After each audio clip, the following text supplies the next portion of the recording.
You think you've seen corruption, but Rome birthed something darker. Picture a young bride draped in jewels, smiling like innocence itself. Yet at night, she shed her crown in proud brothels, her body for sale to strangers, soldiers, sailors, beggars, none denied. She was an empress, and she was about to turn desire into Rome's greatest disease. Her name was Messalina. Barely more than a girl, she rose to the throne beside Emperor Claudius. To the empire, she was purity made flesh. To history, she became the embodiment of lust and ruin. What followed wasn't simply scandal. It was the slow, grotesque unraveling of Rome's soul. Before we descend deeper into the shadows of Rome's filthiest secrets, make sure you subscribe, because what you're about to hear isn't in your school books, and once you know it, you can't unknow it. The Virgin Bride of Darkness. Messalina was only a teenager when history threw her into the jaws of power. Rome's citizens saw her as fragile, innocent, a young flower grafted onto the ancient oak of the empire. She was the bride of Claudius, a man decades her senior, an emperor distracted by statecraft, blind to the world beneath his own roof. To the public, she was an image carved from marble, graceful, soft-spoken, and devoted. She played her part perfectly, lowering her eyes when spoken to and curving her lips into the smile of obedience. But appearances in Rome were often masks, and Messalina wore hers like armor. Behind the palace doors, her innocence curdled into something darker. She learned quickly that beauty could bind men tighter than chains, and youth could conquer where swords failed. She drew generals into her chambers, toyed with poets, and whispered promises into the ears of gods. None of it was driven by passion. It was hunger for power, for domination, for the secret thrill of control. The irony was cruel. Claudius, ruler of the known world, believed his wife to be spotless. He saw only the dutiful empress at his side. He never imagined that while he pored over decrees, she prowled the city in disguise, trading her crown for rags and her palace for the stinking streets. There, in Rome's brothels, Messalina competed with common prostitutes. She demanded more clients, more acts, and more degradation until her rivals were broken and exhausted. And when dawn crept over the city, she returned to the palace smeared with sweat, the scent of strangers clinging to her skin. She sat at Claudius's side, regal, radiant, and untouchable. But whispers traveled faster than armies. The rumors spread through taverns and baths. The empress was selling her body like a slave. For Messalina, each retelling was a triumph. Shame was her fuel. The filthier the story, the greater her thrill. Rome had seen mistresses and seductresses before, but never an empress who turned her throne into a theater of lust. And what Messalina prepared next would not be rumor or scandal.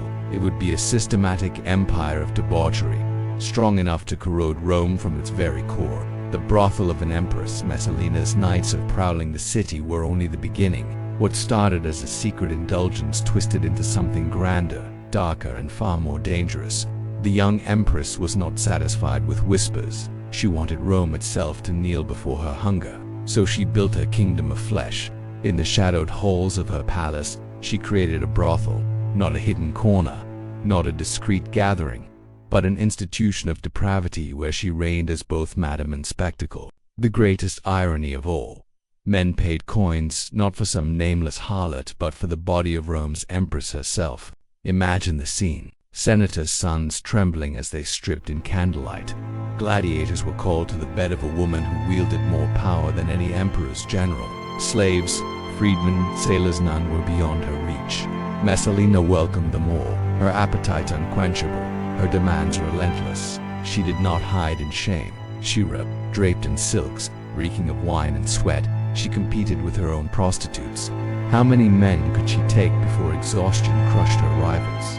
She always won. They collapsed in filth, while she rose, grinning, body bruised yet eyes blazing with triumph. For Messalina, lust was no longer pleasure. It was conquest. Each groan, each collapse, each man broken beneath her was proof of her dominion. She was not content to be Claudius's wife. She wanted to rule Rome through flesh, and she succeeded. Those who tasted her could never resist her. Poets bound themselves to her in worshipful verse. Soldiers swore loyalty not to the emperor but to the empress, who had used them like playthings. Even magistrates bent their laws when she beckoned. Rome's order was unraveling. one bed at a time. But this empire of desire came at a cost. Scandal had teeth, and Rome's jaws were beginning to close. Behind closed Senate doors, whispers turned to fury. The nobility watched in terror as their sons and fathers fell into her grip. The city muttered that Messalina's bedchamber had become more powerful than the emperor's throne. Still, she did not stop. She could not stop. Every night, she demanded more. Every morning she'll return to the palace beside Claudius, eyes bright, body exhausted, and smile untouchable. But lust always grows greedy, and Messalina's greed was about to spiral beyond flesh, beyond scandal, into the very heart of power itself. She had conquered Rome's bedrooms. Now, she would dare to conquer Rome's throne. The wedding of blood for Messalina. Lust had never truly been about desire. It was always about power. But flesh alone could no longer satisfy her. She wanted permanence. She wanted a crown of her own making. And to achieve that, she turned to the most audacious betrayal Rome had ever seen. She married another man. The groom was Gaius Silius, a senator renowned for his beauty. Some whispered that he was her true passion. Others claimed he was merely her puppet, intoxicated by proximity to the empress. Whatever the truth, Messalina staged a wedding while Claudius, her lawful husband and emperor, still lived. It was no secret ceremony. This was no hidden sin in the night.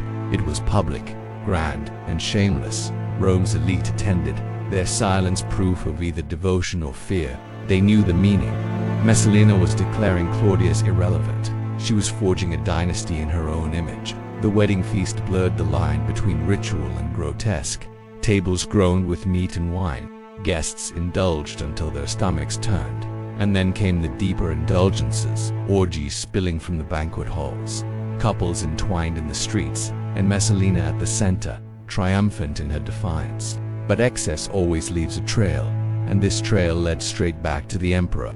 Claudius had long been blind to her sins, lulled into denial by her smiles and soft words. Even as rumors spread of her marriage, he clung to disbelief. It took his closest advisors dragging him by the hand, forcing him to confront the truth, for the spell to finally break. Imagine his horror, to learn that the woman he had called wife, empress, and mother of his children had stood beneath wedding garlands and pledged herself to another monopoly proudly, as if Claudius were already a ghost. The betrayal cut deeper than treason. This was humiliation, the stripping of his dignity before the empire he ruled. Rome could forgive a rebellion. Rome could survive war. But Rome could not abide an emperor cuckolded in the public square.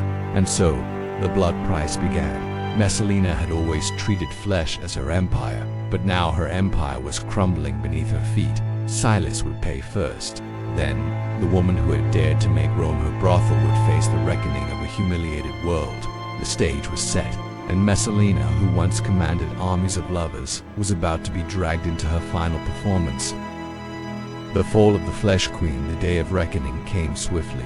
Claudius's advisors, furious and fearful, told him what he had refused to believe for years. His wife was no longer just a scandal. She was treason itself, and treason demanded blood.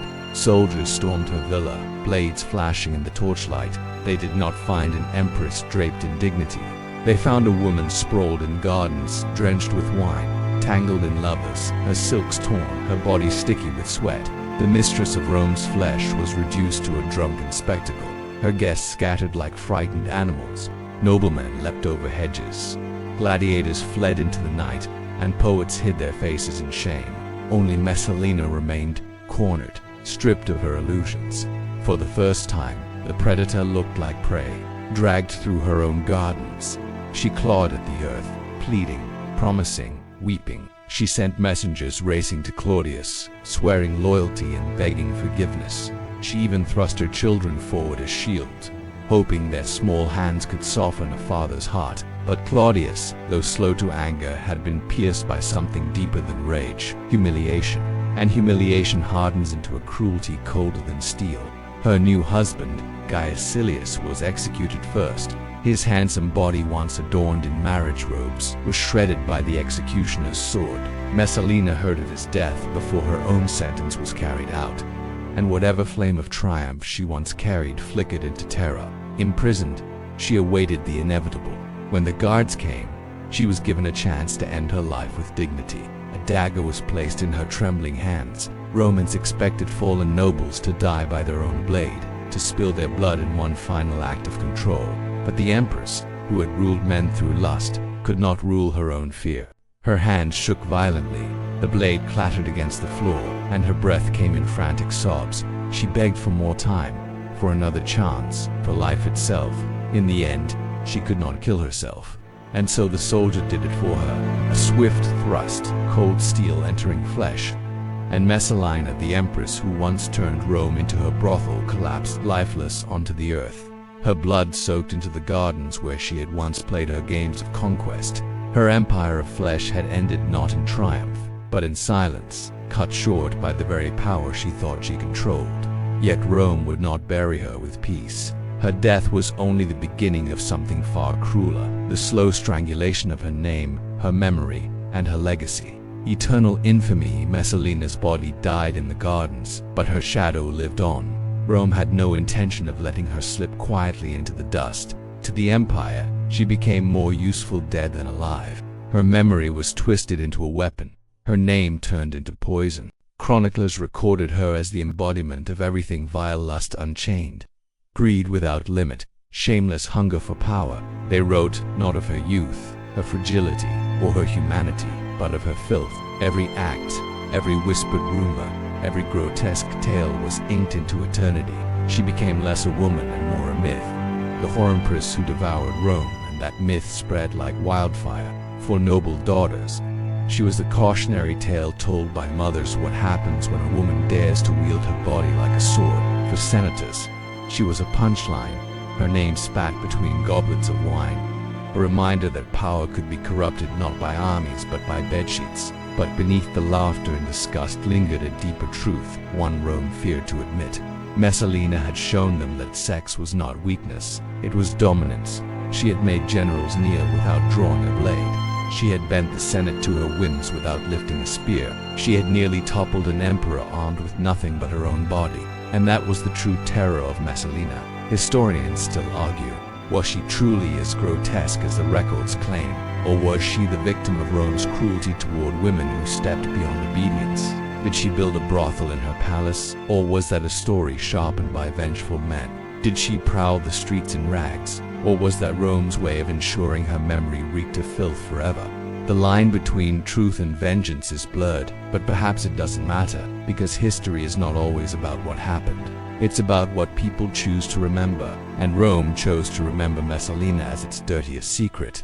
Her legacy is this: lust as empire, shame as weapon, and degradation as power. She showed that human desire, when unleashed, can corrode empires as surely as swords and fire. And for that, she was condemned not only to die but also to rot in memory. So when you think of Rome's monsters, don't stop at tyrants and assassins. Don't stop at gladiators drenched in blood or emperors drunk on cruelty. Remember the empress who ruled not with armies but with sin. Messalina's body was buried in silence, but her story was never buried at all. It lingers still, foul, intoxicating, unforgettable. Because sometimes, the most terrifying creature in the empire was the one lying in your bed. Rome tried to erase her, but I just dragged her back from the shadows. If you don't want the next horror to stay buried, subscribe now because the past is darker than you think.